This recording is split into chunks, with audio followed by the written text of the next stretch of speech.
O soul, are you weary and troubled? No light in the darkness you see. There's light for a look at the Savior, and life more abundant and free.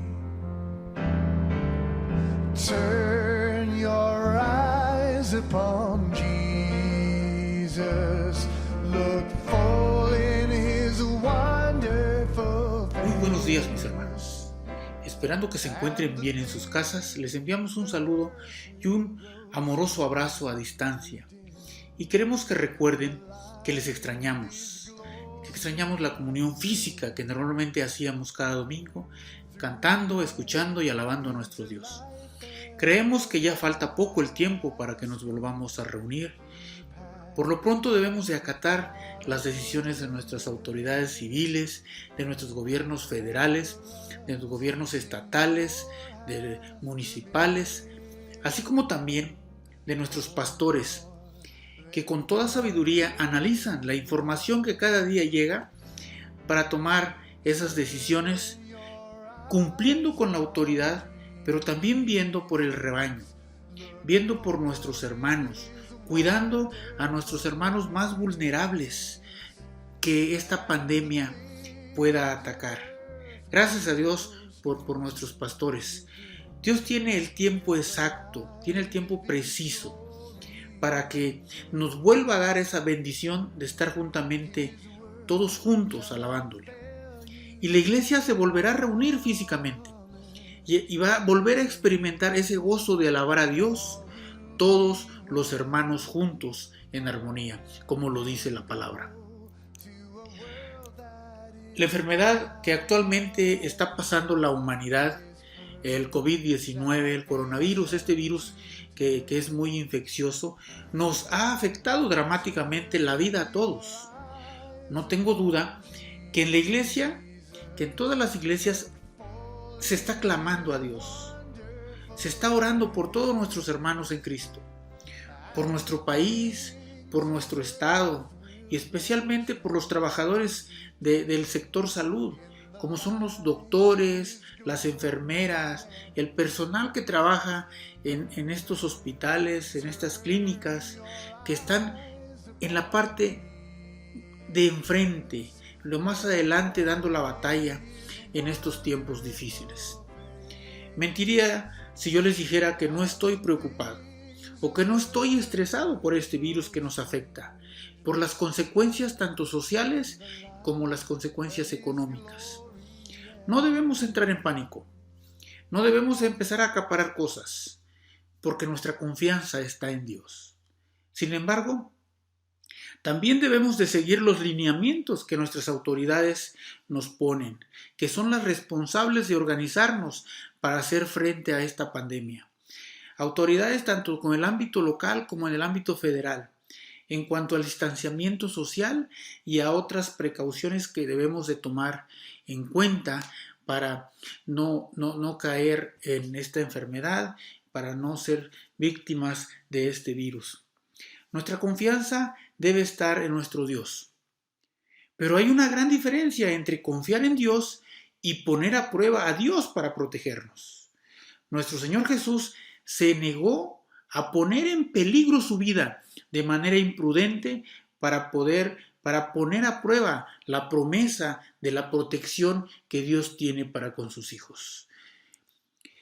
Una vez que Cristo inició su ministerio aquí en la tierra, Satanás quiso tentarle y llevó a Jesús al pináculo del templo, en la parte más alta. Y esa prueba la leemos en el Evangelio de Mateo, su capítulo 4, los versos 5 al 7. Dice el verso 5: Entonces el diablo lo llevó a la santa ciudad y lo puso sobre el pináculo del templo. O sea, lo puso ahí arriba, ¿no? En lo más alto de esa construcción majestuosa. Un lugar donde todos los veían, donde toda la gente que se reunía en el templo lo iba a ver. Y el verso 6 dice: Y le dijo: Si eres hijo de Dios, échate abajo, porque escrito está: A sus ángeles mandará acerca de ti y en sus manos te sostendrán para que no tropieces con tu pie en piedra. Sin lugar a dudas, el diablo conoce de Biblia. Y en esta ocasión usó el verbo de Salmo, capítulo 91, versos 11 y 12, que dice: pues a sus ángeles mandará acerca de ti, que te guarden en todos tus caminos. Y el verso 12, en las manos te llevarán para que tu pie no tropiece en piedra. Y fíjense lo que Jesús les contestó: escrito está también, no tentarás al Señor tu Dios.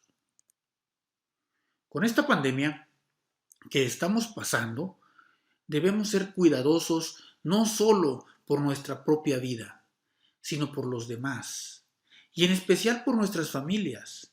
Como cristianos, nuestro actuar en esta pandemia no debe ser impulsada por el miedo, sino por el amor al prójimo, y en especial por los más vulnerables que hay entre nosotros. Hoy en día se buscan a los culpables.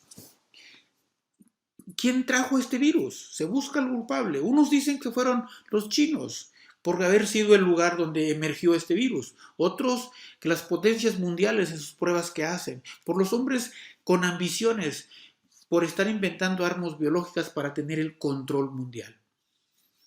Y podemos cuestionarnos que por qué como hijos de Dios permite que nos veamos afectados por esta enfermedad. Y empezamos a cuestionarle que por qué permite esto. O hay incrédulos que basan sus respuestas que si Dios, siendo un Dios de amor, permite que la humanidad sufra las muertes por este virus. ¿Quién es el culpable? En el Evangelio de Juan, su capítulo 7, Jesús por su ministerio caminaba por los pueblos. Y en una ocasión se topó con un hombre ciego. Y este hombre era ciego de nacimiento. Cuando sus discípulos le preguntaron a Jesús que quién había pecado para que este hombre naciera ciego, Jesús no le interesó por el culpable, más bien enfatizó llevar la obra de Dios. Dios tiene el control y las cosas suceden para que se manifieste el amor de Dios, para que se manifieste el poder de Dios, tal como lo dice Jesús en los versos 4 y 5 del capítulo 9 del Evangelio de Juan. Este virus no respeta etnias ni fronteras, no respeta ricos ni pobres. Dios nos está demandando que debemos trabajar en solidaridad para combatir esta amenaza común. Dios nos está dando una vez más otra oportunidad para que la humanidad se vuelva a Dios. Dios tiene el control.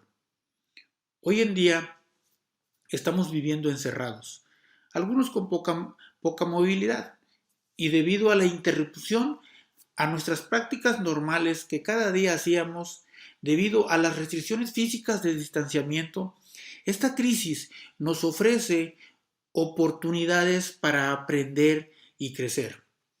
La iglesia debe de aprender lo que significa ser la iglesia en vez de simplemente hacer iglesia. Pongamos en oración todas estas preguntas que hoy podremos hacernos y quizás Dios nos está mostrando lo que no alcanzamos a ver o comprender cuando estamos muy tranquilos haciendo iglesia. ¿Podemos nuevamente hacer la convivencia de la iglesia doméstica del Nuevo Testamento? Que cada hogar sea una iglesia donde se alabe a Dios, donde se enseñe la palabra de Dios. Necesitamos nosotros los padres cristianos redoblar esfuerzos para formar la fe de nuestros hijos en cada lugar, en nuestro lugar, en vez de recurrir a expertos en la iglesia.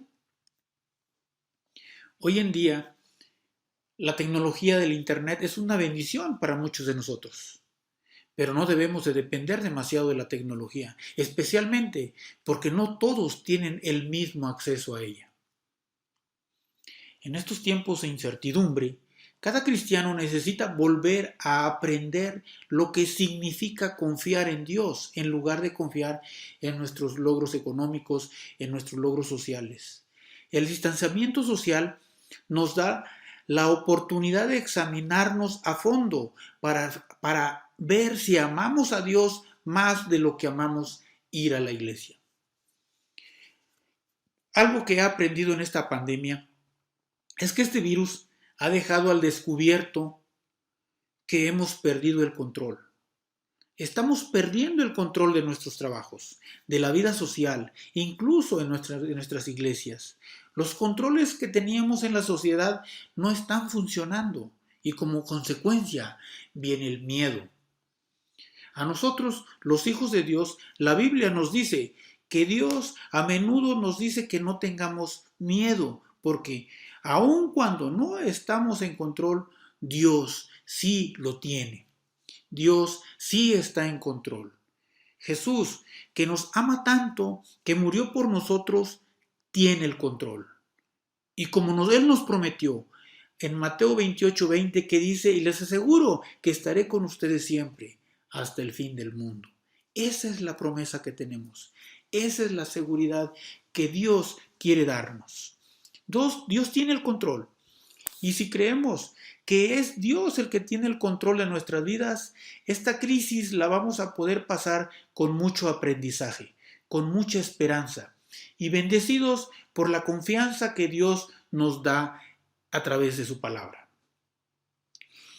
Todos estamos tratando de adaptarnos a esta nueva realidad, con la esperanza de que acabe pronto la pandemia, aunque es imposible predecir cuándo durará y qué consecuencias traerá para todos. Los cristianos vivimos con la esperanza de que un día estaremos libres de este mundo, libres en la presencia de nuestro Señor y Salvador.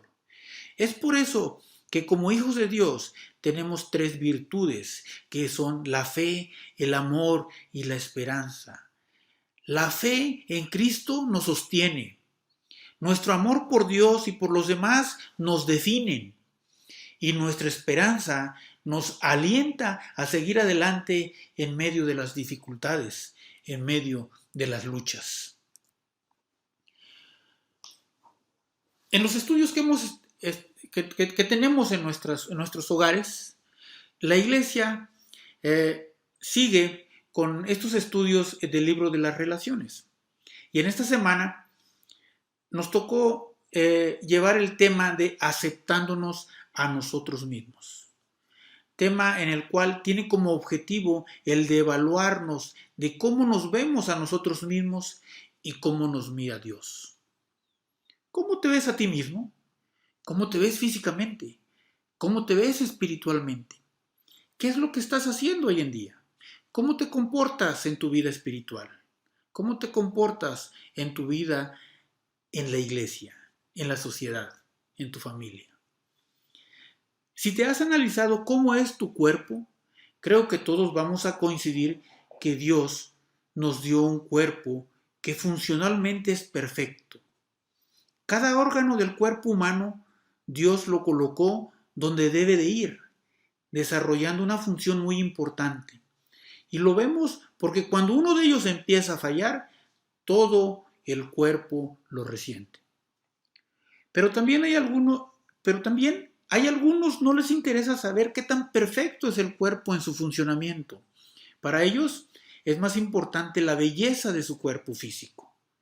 Y hoy todos sabemos que hay 2 tipos de belleza, la belleza externa y la belleza interna. Y en el estudio nos pedían que consideráramos, que pusiéramos ahí entre líneas cuál es la belleza externa. ¿Qué entendemos por nosotros como belleza externa? Y pusimos que la belleza externa es nuestro pelo, las manos, las uñas, los labios, la altura, nuestro cuerpo físico. Y sí es la belleza física que Dios dio a cada uno de nuestros cuerpos físicos que tenemos. Esa es la belleza externa. Y el hombre ha creado estereotipos para medir esa belleza. y ha creado métodos o formas para decorar esas bellezas que Dios nos dio. Y se ven bonitos, claro que se ven bonitos. El cuidar nuestro cuerpo hace que resplandezca su belleza. Fíjese lo que David decía allí en el Salmo 139, versos 13 al 17, dice: porque tú formaste mis entrañas, tú me hiciste en el vientre de mi madre. Te alabaré, porque formidables, maravillosas son tus obras. Estoy maravillado, y mi alma lo sabe muy bien. No fue encubierto de ti mi cuerpo, bien que en oculto fui formado, y entretejido en lo más profundo de la tierra. Mi embrión vieron tus ojos, y en tu libro estaban escritas todas aquellas cosas que fueron luego formadas, sin faltar una de ellas. Cuán preciosos me son, oh Dios, tus pensamientos, cuán grande es la suma de ellos. Formidable y maravillosa son tus obras. Así es como el rey David describe la creación por parte de Dios de los seres humanos, ahí en su verso 14. David alabó a Dios por esa maravillosa obra que es el cuerpo humano. Pero también nos habla de una belleza interna, y esa es la belleza que Dios quiere que sus hijos les pongan más atención, que se interesen en expresar más su belleza interna que la externa. Y esta belleza interna es la que viene del corazón. ¿Y cuáles son esas manifestaciones de belleza interna? La bondad, la lealtad, la misericordia, la generosidad, la sencillez, el ser buena persona. A algunos nos resulta más fácil hablar de la belleza externa. Nos interesa más la belleza externa. Y esto se debe a que el mundo, que tiene su propio concepto de belleza, ha influido en nosotros. La tendencia de las modas, la tendencia de la comercialización de las vanidades que usamos para querernos vernos bien, nos ha desviado de cultivar esa belleza interna que Dios ha puesto en nosotros, sus hijos, a través del Espíritu Santo. Pero Dios nos dice que no nos amoldemos a este mundo. En Romanos 12, versículos 1 y 2, el apóstol Pablo nos dice que como un deber cristiano debemos de cuidar en caer en lo que el mundo nos ofrece. Debemos de cuidar, que no debemos de caer en eso, en esas vanidades que el mundo está ofreciendo, en esas vanidades que a veces se adueñan de nuestros deseos. Y dice el verso 12, el verso 1 del capítulo 12 de Romanos: así que, hermanos, os ruego por las misericordias de Dios que presentéis vuestros cuerpos en sacrificio vivo, santo, agradable a Dios, que es vuestro culto racional. No os conforméis a este siglo, sino transformaos por medio de la renovación de vuestro entendimiento, para que comprobéis cuál sea la buena voluntad de Dios, agradable y perfecta. Estos dos tipos de belleza luchan entre sí en el mundo, y la belleza externa al parecer que está venciendo. Parece ser que es lo que está importando más en nuestras vidas, dejándonos llevar por las vanidades que el mundo nos ofrece, que el mundo nos da. Y esto no es nuevo, no es hoy en día. Siempre ha existido esta lucha con el mundo. Pablo lo veía en sus viajes misioneros que hacía. El apóstol Pedro también lo estaba viendo. Hoy en día lo vemos en nuestras comunidades, lo vemos en nuestras familias y lo vemos aún en nuestra propia iglesia. Por ello, debemos de saber lo que dice Dios al respecto. En 1 de Pedro 3, versículos 3 y 4, el apóstol Pedro nos hace una advertencia, nos hace una exhortación. Dice: vuestro atavío no sea el externo de peinados ostentosos, de adornos de oro o de vestidos lujosos, sino el interno, el del corazón, en el incorruptible ornato de un espíritu afable y apacible, que es de grande estima delante de Dios. En el contexto de este pasaje de 1 de Pedro, su capítulo 3, el apóstol estaba dando consejos a los esposos y a las esposas, y les dice: que no te interese más las ropas que te pones, los adornos que te pones para adornar tu belleza física, sino interésate más en la belleza de tu corazón, en ser una mujer, en ser un hombre que habla con su corazón, que muestra el fruto del Espíritu Santo que Dios ha puesto en cada uno de sus hijos. Por naturaleza el ser humano ha sido vanidoso en su arreglo personal. ¿Es malo eso? ¿Es malo que nuestras esposas, hijas, hijos quieran estar presentables, arregladitos para ir al trabajo, a la escuela, a la iglesia, etcétera? ¿Es malo eso? Claro que no es malo. Lo malo es cuando quieres aparentar algo que no eres, algo que no tienes. Y quizás lo seas. Y quizás lo tengas. Lo malo es que le estás dando más importancia a esa belleza externa, a las vanidades del mundo, que lo que dice tu corazón. Que lo que expresas en tu vivir están ahogando lo que el Espíritu Santo quiere que emerja de ti, cuando en tu deseo es ser como el mundo que te engaña a ser. Eso es lo malo. El apóstol Pedro nos dice en el versículo 4 que Dios se agrada de la belleza interna, de la belleza que sale del corazón. Se agrada de esa belleza que no se mancha, esa belleza que es un adorno a nuestras vidas con un espíritu afable y apacible, que es de grande estima delante de Dios. Cuando el apóstol Pedro dice con un espíritu afable y apacible, ese espíritu afable y apacible tiene que ser mi yo interior, mi conexión con Dios. Si soy apacible en mi espíritu y siempre escucho lo que Dios quiere decir a mi corazón, voy a escuchar cuando me dice que la forma en que estoy actuando ahora mismo no es correcta, que hay pecado que contamina lo que estoy haciendo. El pecado es lo que hace que algo vaya mal. Cuando la forma en que hago las cosas es contaminada por el pecado, es cuando desagrada a Dios. Tener un espíritu afable, un espíritu apacible. ¿Qué significa ser afable? Afable es un adjetivo con el cual se denomina a la persona con la cual se puede tener una conversación y trato agradable y cordial. Ser afables es una virtud que poseen muchas personas que se caracterizan por ser amables y carismáticas con quienes comparten. Además posee buenos modales, es educado, educada, es respetuoso, es cordial. Por lo tanto, genera en las demás personas una buena impresión de su personalidad. La afabilidad de un individuo se destaca sobre otras virtudes porque toma una actitud de atención y consideración con los demás, más allá de que le resulte o no agradable o de que la información que le den ya sea de su conocimiento. Uno de los padres de la iglesia primitiva, San Tomás de Aquino, definía afable como una virtud, como una buena disposición que tienen ciertas personas con la que pueden ayudar a quienes tienen en su entorno y ofrecer una experiencia de vida más agradable.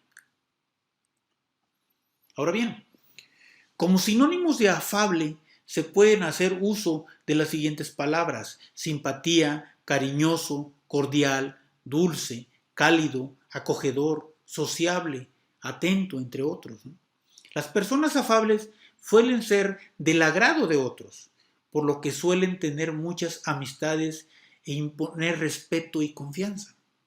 Por otra parte, como antónimo, como todo lo contrario de afable, estas palabras de antipatía, rígido, severo, en estos casos las personas presentan un comportamiento descortés o soez para quienes están a su alrededor. Estos comportamientos provocan en los demás un distanciamiento porque se sienten ofendidos. Pero el apóstol Pedro, también dice que debemos tener un espíritu apacible. Apacible es un adjetivo que se usa para distinguir a una persona que es dócil, que es pacífica y de trato agradable. Una persona que es bien vista por su familia, que es bien vista por sus vecinos, por sus compañeros, por sus hermanos en Cristo. Un individuo apacible es aquel que no suele discutir con otros sujetos y que por lo general se muestra tranquilo y de buen humor.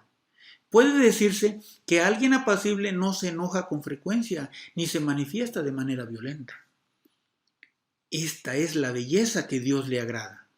Esa belleza que hace que el Espíritu Santo que mora en nosotros dé su fruto. Y el apóstol Pablo nos dice que es de grande estima delante de Dios. Tener un espíritu afable y apacible no es imposible.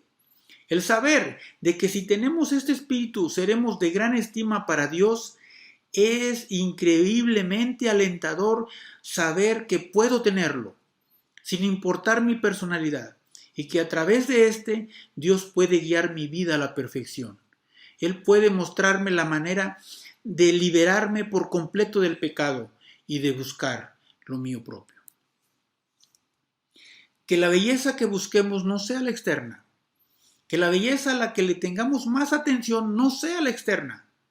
El mundo nos dice que la belleza es lo que podemos mostrar a los ojos.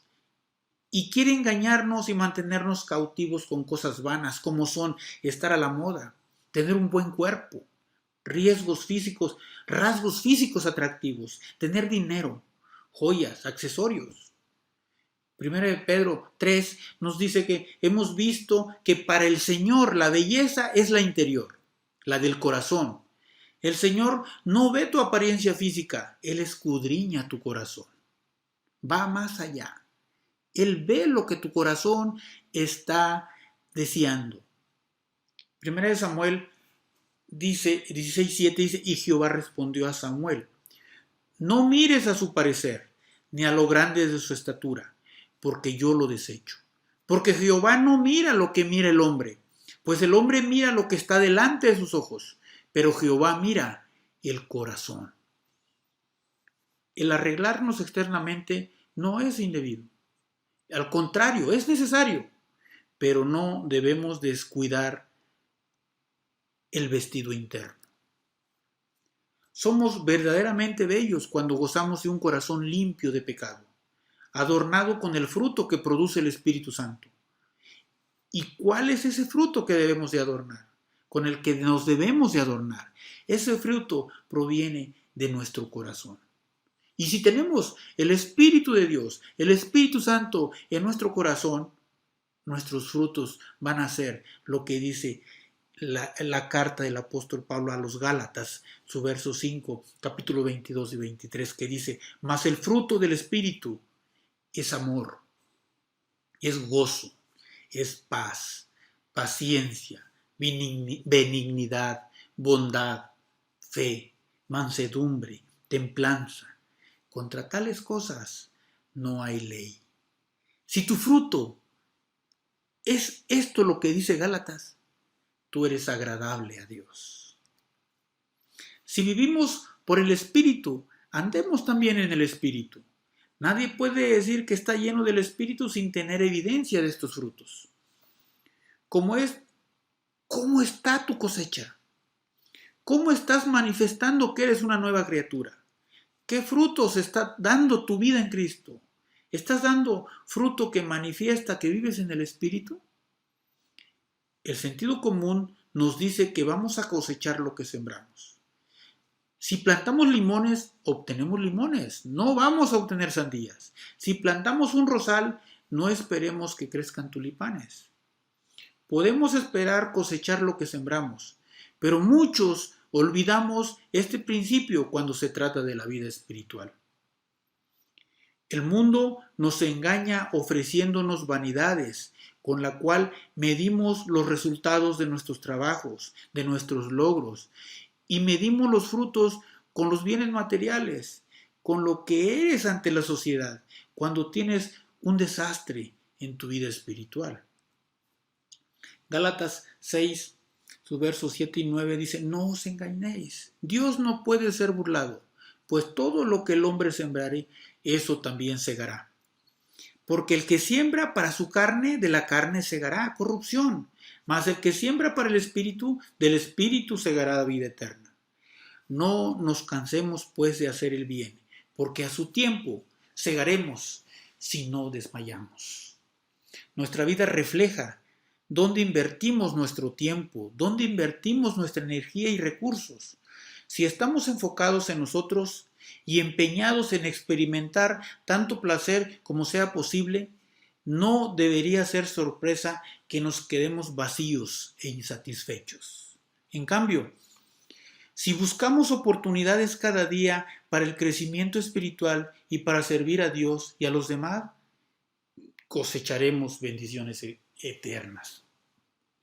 Cuando usted permite que el Espíritu Santo obre en su vida, no solo crecerá, también se volverá fructífero, de bendiciones para los demás y glorificará a Dios con su vida. Este es el fruto, el que Dios quiere que adorne tu vida, el que Dios quiere que adorne nuestras vidas. Este es el fruto que nos identificará que vivimos una vida en el Espíritu. Estos son los frutos que nos distinguirán que tenemos un espíritu afable, un espíritu apacible. Y esta belleza interna que viene del corazón es la que Dios quiere. Es la belleza de gran estima para Dios. ¿Se imaginan ustedes? ¿Se imaginan a Dios viéndonos y poder escucharle? Este es mi Hijo en el cual tengo contentamiento. Gloria a Dios. Ahora, para poder tener una vida así como lo demanda nuestro Dios, tenemos que hacer ajustes a nuestras vidas. Si nuestros frutos no reflejan una vida en el Espíritu, tenemos que regresar a vernos, que regresar a analizarnos, a ver cómo Dios nos está viendo. Analicémonos cuál es nuestra prioridad. ¿Dónde está nuestra belleza? ¿Qué prioridad le estás dando a la belleza externa? ¿Qué prioridad le estás dando a la belleza interna en tu vida, en nuestras vidas? ¿Qué debemos hacer para que seamos de gran estima para nuestro Dios?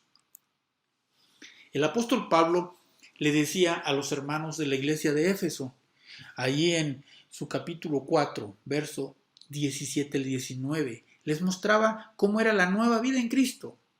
Y les decía, esto, pues, digo y requiero en el Señor, que ya no andéis como los otros gentiles, que andan en la vanidad de su mente, teniendo el entendimiento entenebrecido, ajenos de la vida de Dios por la ignorancia que en ellos hay, por la dureza de su corazón, los cuales, después que perdieron toda sensibilidad, se entregaron a la lascivia para cometer con avidez toda clase de impureza.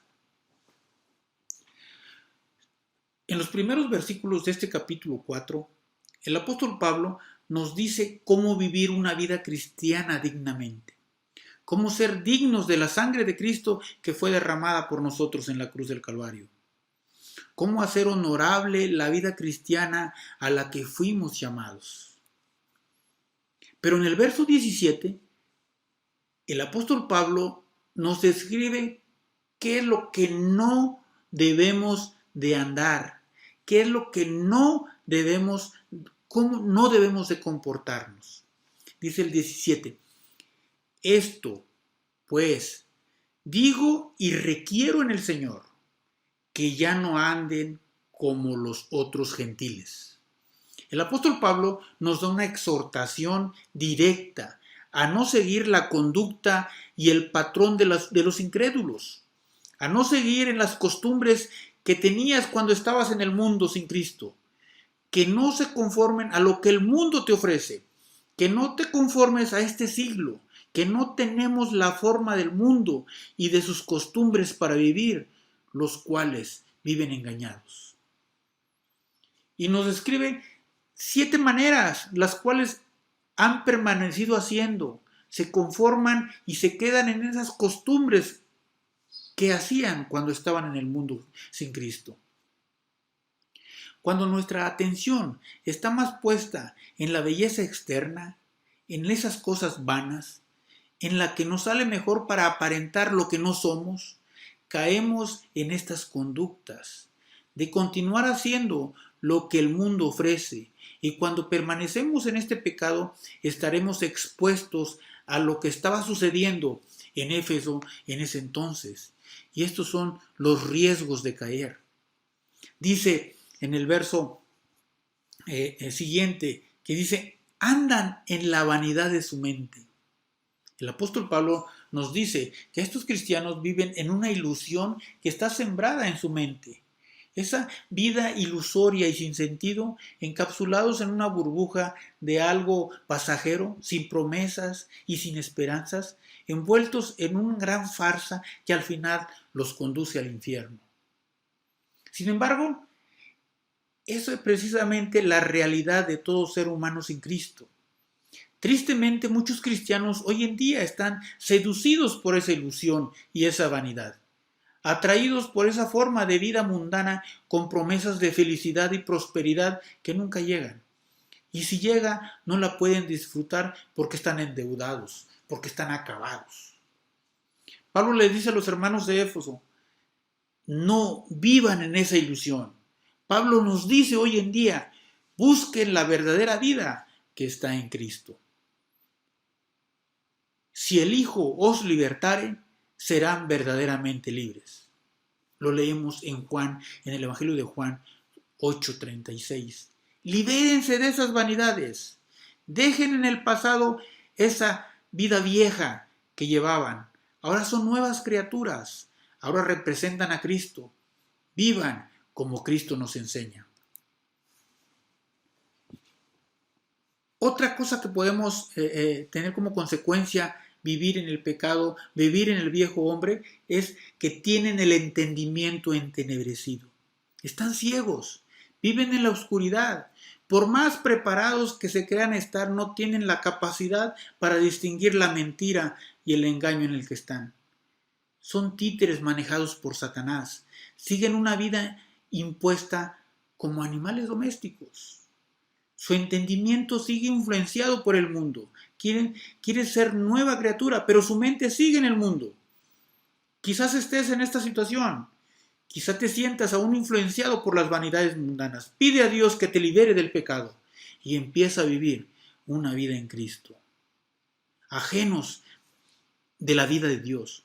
Pablo nos dice que estas gentes viven ajenos a la familia de Dios. Una persona ajena a Dios es una persona que nunca tiene comunión con Dios, porque no pertenece a la familia de Dios. Nosotros no debemos vivir así. Debemos estar en total comunión y en total dependencia de Dios. Que los incrédulos vivan de esa forma es comprensible, porque la dureza de su corazón ignoran el Evangelio, no quieren obedecer. Hoy en día tú eres una nueva criatura en Cristo. La comunión con Dios debe ser a diario. La comunión con Dios debe ser tu estilo de vida, tu diario vivir. Y como consecuencia de tener un corazón duro, pierden la sensibilidad. Se pierde toda sensibilidad. Perdieron toda moral, sin conciencia moral, tal como lo vemos expresado hoy en esta sociedad que nos ha tocado vivir. Y todo esto sucede porque el hombre sin Dios encontró la forma de acallar su conciencia, para no sentir dolor por su inmoralidad, endureció su corazón. Cuando alguien hace algo malo, la conciencia genera una reprensión y dolor por la maldad cometida. Está naturalmente en nosotros, pero cuando se ejercita tanto la maldad, se acalla la conciencia y se vuelve insensible al dolor. Se volvieron insensibles. Y esta forma de insensibilidad sucede también en el ámbito cristiano. Cuando un creyente no quiere renunciar a un pecado oculto, a un vicio, a un rencor, está en gran peligro de volverse insensible. Cuídese de la insensibilidad. No apaguen su conciencia, la cual les reprende del pecado cometido. Lascivos. El apóstol Pablo exhorta a que deben de dejar esa vida vieja, esa vida de pecado, porque el volvernos insensibles nos hace impuros, los hace impuros, indecentes, entregados a los deleites carnales. Cuando se vuelven insensibles, se entregan de lleno a los deleites pecaminosos y desordenados de la carne. Y van con avidez para el mal. Tienen un enorme apetito por lo inmoral, nunca quedan satisfechos, sino que cada vez buscan más y más. Y cometen toda clase de impurezas. Esto habla de una sociedad pervertida y depravada, totalmente apartada de Dios, sin ningún precepto moral. Rechaza todo tipo de autoridad para dar rienda suelta a su perversión. Esta comunidad de Éfeso, como cultura, estaba muy mal, porque ellos idolatraban a su diosa, que era la diosa del sexo, la diosa de la fertilidad, y por ende daban rienda suelta a toda clase de perversión desenfrenada. Por eso Pablo les decía, no anden como esos gentiles, ya olviden esa vida vieja, ahora son cristianos, compórtense como Cristo. Que la belleza, mis hermanos, que anhelamos no sea la belleza externa. Del mundo aprendimos que la belleza es externa y se demuestra en estar a la moda, en tener un buen cuerpo, en tener rasgos físicos atractivos, y si no los tenemos, no los ponemos. Del tener dinero, joyas, accesorios, olvidándonos de lo que agrada a Dios, la belleza interna, la que viene del corazón, la que viene de un corazón lleno del Espíritu Santo. En 1 Pedro 3 y 4 vemos que hemos visto que para el Señor la belleza es la belleza interior, la del corazón. El Señor no ve tu apariencia física, Él escudriña tu corazón. En 1 Samuel 16:7, Jehová le dijo a Samuel que no mirara la apariencia física de David, ni su estatura, porque Dios no se fija en eso. Porque Jehová no mira lo que mira el hombre, Jehová mira el corazón. Que la belleza de ustedes no sea la externa, que su belleza sea más bien lo incorruptible, que consiste en un espíritu afable, en un espíritu apacible, que esto sí que tiene mucho valor delante de Dios. Dios quiere que tengamos un espíritu afable, suave, un espíritu apacible, tranquilo. Nuestro comportamiento y actitud debe ser de serenidad, de tranquilidad, de prudencia. No dadas a la desesperación, no a la ira, sujetas a nuestras autoridades, no gobernadas por nuestros propios temperamentos. Porque el tener en nuestras vidas un espíritu afable, un espíritu apacible, seremos para Dios de gran estima. Seremos de gran belleza para Dios. Esto pues digo y requiero en el Señor, que ya no andéis como los otros gentiles. Ya no andes como los incrédulos. Ya no andes como la gente anda en el mundo. Esta es la exhortación que nuestro Dios demanda a cada uno de sus hijos. Es el llamado que nos hace para vivir una vida en Cristo, agradable a los ojos de Dios, siendo de gran estima por la belleza de nuestro corazón. Oremos, hermanos. Señor Jesús, gracias por aceptarme como tu Hijo. Gracias por darme la vida eterna. Queremos vivir una vida que te agrade, una vida en la cual la belleza interna emerja sobre la externa, que el mundo vea en nosotros los frutos de una vida entregada a Cristo. Que nuestro anhelo sea el tener un espíritu afable, un espíritu apacible, porque queremos ser de gran estima en tu presencia. Gracias, Padre, por llamarnos tus hijos. Gracias, Señor, en el nombre de Jesús. Amén. Dios les bendiga, mis hermanos. Que Dios nuestro Señor nos proteja hoy y siempre. Es nuestro deseo y es nuestro ruego en nuestras oraciones a Dios. Ya próximamente nos estaremos reuniendo nuevamente. Hasta pronto. Oh soul, are you weary and troubled? No light in the darkness you see. there's light for a look at the Savior, and life more abundant and free. Turn your eyes upon Jesus, look full in his wonderful face, and the things of earth will grow strangely dim